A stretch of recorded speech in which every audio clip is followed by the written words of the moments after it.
I'd just like to make three very quick comments. I'm a Democrat and voted for this president, but it would be completely wrong to say that George Bush was swept along by the philanthropist to do the things he did.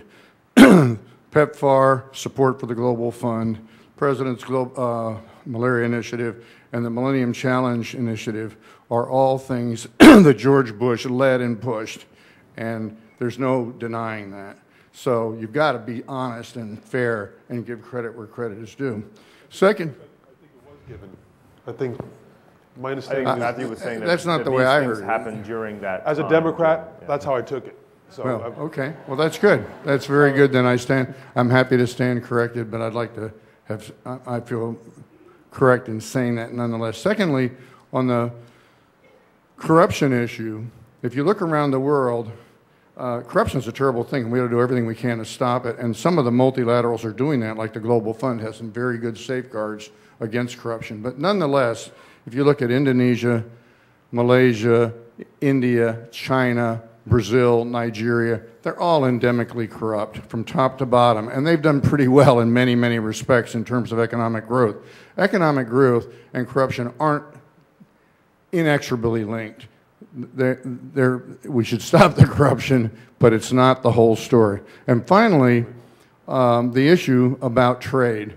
Bill Klein has done a study at the Center for Global Development saying if we had unfettered free trade, that 500 million people would be immediately brought out of poverty. That's a lot of people. The Colombian trade agreement is more favorable to us than it is to Colombia. We just got to get out of our own theology about trade and open the world up so that everybody can participate in the economic growth they deserve. So those aren't questions, but I'd be happy to have any response. Can I just on the corruption point again? I appreciate what he just said about that.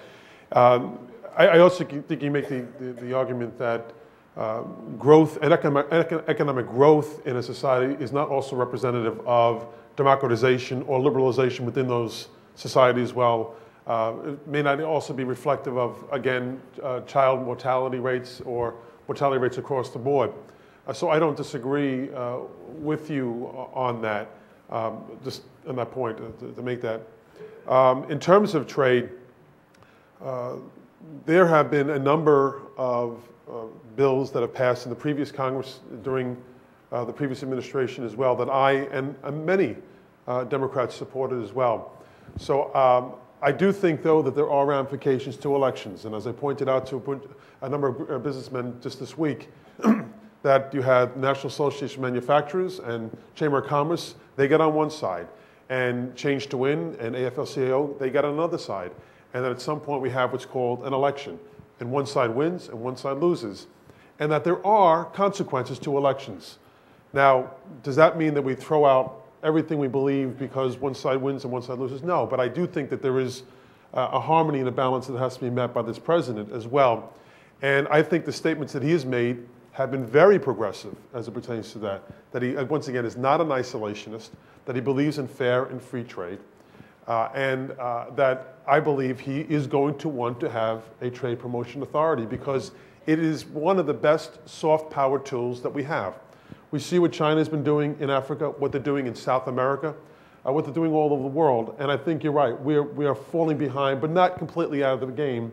And I think we do need to re-engage. How we go about doing that in the next couple of years, we'll do it. I just don't exactly know how it's going to happen yet. Excellent. Next question, please. One of the subtexts of the G20 meeting was explicit criticism of what has been called the Anglo-American model for development. In the context of what you have all alluded to, of re-examining the degree to which there is regulation and the type of regulation that's going to be put into place, what does this mean in terms of what kinds of advice is going to be given by multilateral institutions, as well as by the U.S. government, as well as by philanthropic organizations, as to what developing countries should be doing?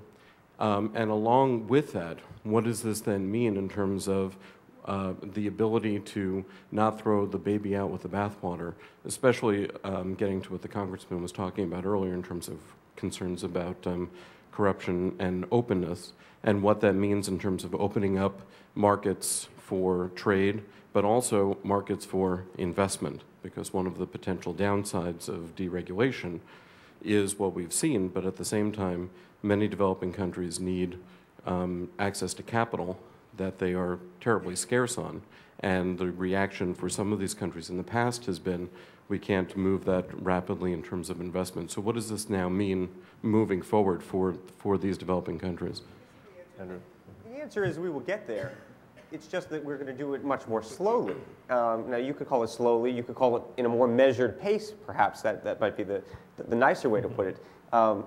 You know, there's a number, by the way, of investments that have been made in a number of developing countries over the past 2 or 3 years at the height of this bubble that are also going bad in their own ways. So, you know, they're benefiting some of these people, but at the same time, some of these things, there's holes in the ground in places where there shouldn't be. And so, you know, I would say this is going to happen more slowly. It'll happen in a more measured way, but I'm not sure that's necessarily a bad thing. Okay, we have time for just one more question. Other people may disagree. Sir. Yes, 2 points and a question. If Hayek pointed out that for every complex problem there's an answer that's simple, neat, and wrong, is it wise to continue to assault Wall Street exclusively? And in terms of regulation, the other old adage, the pathway to hell is paved with good intentions. What can we learn from the wisdom about the Community Relations Act of 1997? How can we combine those issues to move forward in a more proactive fashion? Anyone like to tackle that? Can I? Mary? You know, Go ahead, Mary. You should answer it, but I think Obama had a great line. I think, and someone can correct me, I think he said, there are a lot of people to blame, but everyone is responsible for fixing this. So I think we got to move beyond this and say, how are we going to get ourselves to the leadership position that we should be as the United States of America and the leadership of, you know, the financial services world, and help us all. I think that's exactly right. I couldn't remember the quote that he made overseas, but I've alluded to it before and earlier in my remarks. But I do believe that change is happening. Obviously, change is happening. I point out the lexicon of Wall Street is changing. It has to change. The terminologies that are used. I'll give you a great example. My staff who are here today, it's tired to hear me saying this. My mother believes you get a bonus for doing something good. You get a bonus when you get the extra credit question on your exam right when you're in the 5th grade.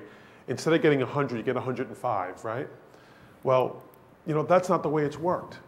You know, people who were responsible for bringing their corporations to their knees were getting bonuses. So that terminology, I don't know what they're using now, but that's already changing. You know, they don't call it that anymore. And I think that's a good thing, you know, because, again, people are angry at the way in which Congress has reacted to the compensation issue. We have to remind folks that members of Congress, including myself, are elected every 2 years. You've heard this. We constantly run for re-election. The Senate, you know, the senators, they have 6-year terms. I love them dearly. They have 6-year terms, and they get to think big picture. And then everyone is, you know, again, attacking, wrong word, focused on the House in terms of how we respond to free trade agreements or how we respond to or react to what's happened in Wall Street. But that's our job. We are the closest to the people. We run every 2 years. We know our neighbors. We know the businesses in our district. We know the feeling that people have. And oftentimes we react to it. Doesn't necessarily mean it becomes law, although it can certainly influence what eventually will happen in terms of compensation, for instance. But that's part of what we're about. So in terms of reaction, it's real, it's palpable. And I think in many respects, it's correct. The anger that's been shown by the American people, and I think represented by its Congress, the House of Representatives, towards an industry that we believe has run amok. Thank you. I think this panel has combined some very clear-headed analysis of the enormous challenges we face today with some very fruitful recommendations and priorities for moving forward. So I'd like to ask everyone to join me in thanking them for sharing their thoughts this morning.